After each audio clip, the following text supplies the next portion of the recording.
Good Morning Business. Le débat.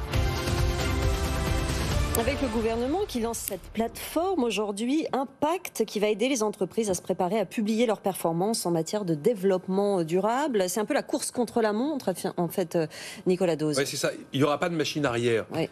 Ces fameuses normes RSE ou ESG pour écologie sociale et gouvernance, on y va. Ça va être contraignant, ça va être obligatoire, quoi qu'il arrive. Le greenwashing du développement durable des années 90, c'est terminé. On voit d'ailleurs ces actionnaires qui, notamment auprès des groupes pétroliers, veulent des actes verts nettement plus ambitieux et nettement plus concrets. Et donc, comme on y va, eh bien, chacun réfléchit à quelles seront les réglementations en vigueur. Donc les Européens travaillent sur leur dispositif qui devrait normalement être traduit en droit français aux alentours du début 2023 et probablement contraignant en 2024-2025 pour les entreprises de plus de 250 salariés. Donc le gouvernement sort cette plateforme web sur la base du volontariat, de la TPE aux grands groupes. Je peux aller renseigner 47 critères extra-financiers.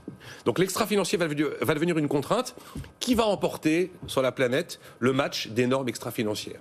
Si vous prenez les normes comptables, les Américains nous ont tranquillement imposé les normes IFRS avec cette fameuse règle du mark-to-market, le fair value, qui a été tant critiqué notamment en Europe. Et pourtant, c'est eux qui ont remporté le morceau. Les Américains ont voulu tuer le secret bancaire, ils l'ont tué. Les Américains veulent un impôt sur les sociétés minimum mondiales, ils l'obtiennent.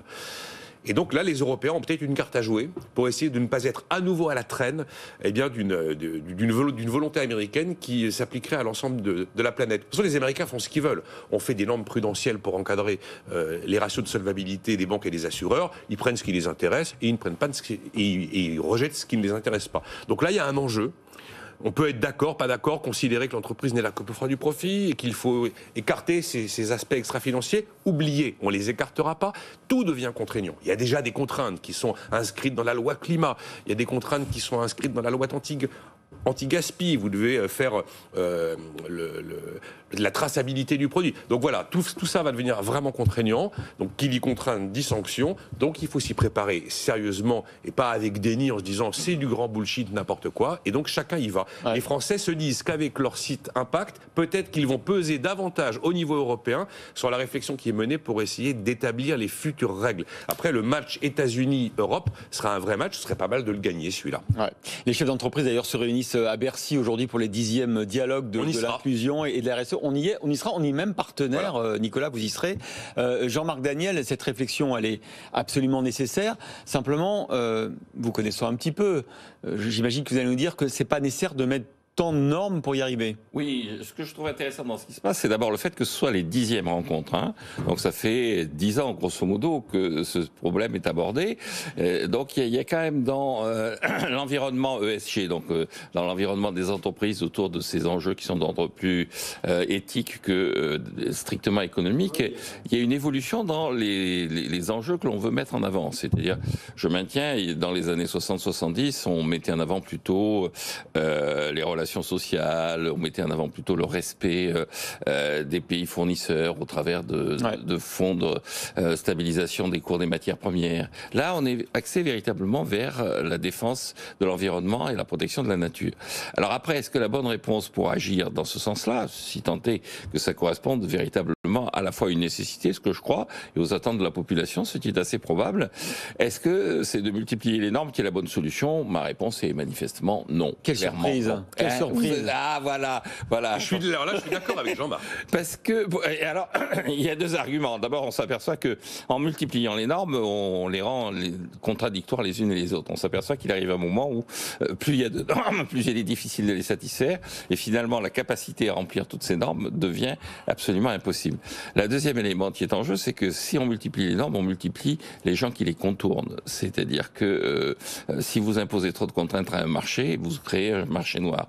On l'a vu dans l'évaluation des performances des moteurs thermiques. Il y a quand même eu beaucoup de compagnies, de sociétés automobiles qui ont monté des faux tests et qui ont organisé des faux comptes rendus de leur activité. Donc, je pense qu'une norme qui est une norme simple, claire et très limitée dans le nombre de ces normes est une norme qui est efficace. Enfin, le dernier point, je reste convaincu que pour lutter contre les dérives climatiques, la taxe carbone, là aussi je ne vous surprends pas, donc fixer un prix du carbone au niveau mondial, essayer de le fixer au niveau mondial. En tout cas, créer un marché du carbone. C'est-à-dire le fixer de façon totalement négociée, c'est assez envisageable, mais pour que ce soit efficace, il faut qu'il y ait un vrai marché. Et donc créer des instances qui interviennent sur le marché du carbone, ce sera plus efficace que de multiplier les contraintes. Pour moi, ma grosse angoisse dans cette histoire, c'est que les Européens, quand ils commencent à faire des réglementations, généralement, ils veulent laver plus blanc que blanc. Et ils sortent des trucs qui sont absolument inapplicables et qui pénalisent la compétitivité des entreprises européennes face à des pays qui n'iront peut-être pas aussi loin. Je pense que ça pénalise plus que la compétitivité, on l'a vu avec l'automobile, ça pénalise l'honnêteté des gens. Les gens se sentent en droit, compte tenu du type de contraintes qu'on leur impose, de contourner la loi et les règles qu'on leur met en vigueur. Ce sera une des questions que je poserai aujourd'hui, est-ce qu'il faut de la réglementation ou laisser finalement la pression naturelle de l'ensemble des parties prenantes pousser les la pression, elle est là, vous avez vu cette nuit, ExxonMobil qui, sous la pression de fonds activistes et d'écolos, 2 administrateurs indépendants issus de ces rangs qui ont été nommés au Conseil d'État. Peut-être un 3e, on va voir les résultats du scrutin dans la journée. On va en parler avec notre invité. Mais oui, vous êtes content. De Gaulle et Giscard aujourd'hui dans la matinale. Louis de Gaulle dans un instant et Henri Giscard d'Estaing 8h15. Ah, écoutez, joli. C'est un grand jour. À tout de suite.